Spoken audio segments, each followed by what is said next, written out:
बिस्मिल्लाहिर्रहमानिर्रहीम अस्सलाम वालेकुम। जी बच्चों, 8वीं क्लास का सिलेबस शुरू कर रहे हैं जिसमें हम सबसे पहले चैप्टर नंबर 2 करेंगे। चैप्टर नंबर 2 के बाद फिर हम यानी कोशिश करेंगे ये सीरीज हमारी जो है चलती रहे। तो आज हम सबसे पहले चैप्टर 2 की पहली एक्सरसाइज करेंगे 2.1। जी सबसे पहले बेटा मैं आपको थोड़ा सा इंट्रोडक्शन करवाना चाहता हूँ सीक्वेंस का। सीक्वेंस क्या होती है? सीक्वेंस असल में नंबरों की एक लिस्ट ही होती है जो कि नंबरों की लिस्ट ही होती है जो एक खास तरतीब से बदलती है। यानी जब वो जो लिस्ट है वो एक तरतीब के साथ आगे उसकी वैल्यू जाती है। जैसे ये मैंने पहले आपको एग्जांपल दी है, ये आप देख सकते हैं 2 4 6 8। तो देखो एक तरतीब से ये नंबर आगे जा रहे हैं। इस तरह ये भी देखें एक तरतीब से नंबर आगे जा रहे हैं, यानी इनमें जो डिफरेंस है वो एक जैसा है। ये वाली देखें, ये वाली तीसरी, ये एक तरतीब से नंबर आगे नहीं जा रहे, जिसकी वजह से हम इसको सीक्वेंस नहीं बोलेंगे। इसी तरह बच्चों सीक्वेंस की कुछ ये भी ख्याल रखें कि सीक्वेंस की जो सीक्वेंस की जो रकमें होती हैं इसे टर्म्स बोलते हैं। ये पहली रकम है तो इसको फर्स्ट टर्म बोलेंगे। देखिए मैंने लिखा भी है, ये जो 4 लिखा है ये दूसरी है तो इसको सेकंड टर्म बोलेंगे। ये 6 है ये थर्ड टर्म है और ये 8 है ये कौन सी होगी? 4। इस तरह जैसे जैसे आती जाएगी उस तरह हम इसको नाम देते जाएंगे। तो ये तो बेटा है सीक्वेंस का थोड़ा सा कंसेप्ट। बाकी ये है कि सीक्वेंस की कुछ टर्म्स हमें अगर दी हों तो अगली जो टर्म है वो खुद भी मालूम कर सकते हैं, कोई इतना इशू वाली बात नहीं होती है। हमें थोड़ा सा ना बस उसका ये है कि हमें उसका मतलब उसका हमें एक तरतीब हमें पता होनी चाहिए कि तरतीब क्या है। तरतीब पता चल गई तो हम अपने आराम से हम उसको यानी आगे उसकी वैल्यूज मालूम कर सकते हैं। जैसे हम एक्सरसाइज शुरू करते हैं तो पहला ही सवाल है 28 24 20 16। तो आप इसमें तरतीब देखें, तरतीब क्या हमें नजर आ रही है कि सबसे पहले 28 है, फिर उससे अगला नंबर 24 है, यानी 4 माइनस हो के आ रहा है।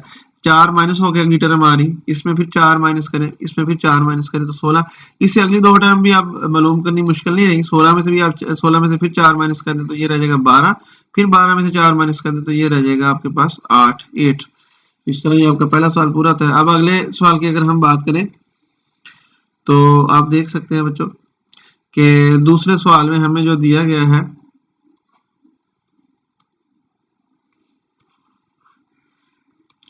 दूसरे सवाल की अगर हम बात करें तो हमें ये दी है 1 2 4 7। यहाँ तक तो उसने खुद हमें दी थी, इससे अगली टर्म हमने फाइंड करनी थी। तो इसमें भी आप देखें 1 से 2 तक अगर देखें तो एक नंबर का फर्क है, यानी एक प्लस करके अगला नंबर है। इससे अगला नंबर देखें, इसमें एक प्लस हुआ है, इसमें 2 प्लस हुए हैं, इसमें कितने प्लस हो रहे हैं? 3 प्लस हो के अगले। तो सावधान, जो अगली टर्म आएगी उसमें 4 प्लस हो के अगली टर्म आएगी। तो 4 में 7 में 4 प्लस करें तो 11। तो जो इससे अगली टर्म आएगी उसमें कितने प्लस करने पड़ेंगे? 5। तो 11 में से 5 प्लस करेंगे 16। इस तरह ये अगली जो टर्म है वो 6 प्लस होकर आ रही। तो इस तरह हमने ये एक पैटर्न देखा जिसकी वजह से ये दोनों वैल्यूज हमने मालूम कर ली। आगे हम चलते हैं अगले सवाल की तरफ बच्चों। अगला सवाल है तीसरा, वो आपने खुद करना है। अब हम चलते हैं क्वेश्चन नंबर 4 की जानब।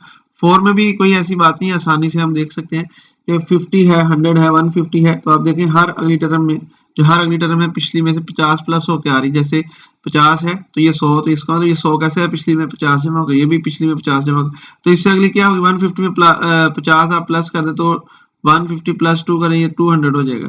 ठीक है, 200 आगे 250 है, इसमें भी मजीद आप 50 प्लस करेंगे तो ये कितना हो जाएगा? ये बेटा हो जाएगा 300। ठीक है, इस तरह अगर हम इसकी बात करें तो ये हो जाएगा 400। ठीक है, इसके बाद बेटा क्वेश्चन नंबर 5 की तरफ चलते हैं हम। 5 में आप देख सकते हैं कि हमारे पास जो टर्म की जो सीक्वेंस है वो अगर हम इस तरफ से देखेंगे ना, ये थोड़ा सा हमें हो सकता है हमारे लिए मुश्किल हो जाए।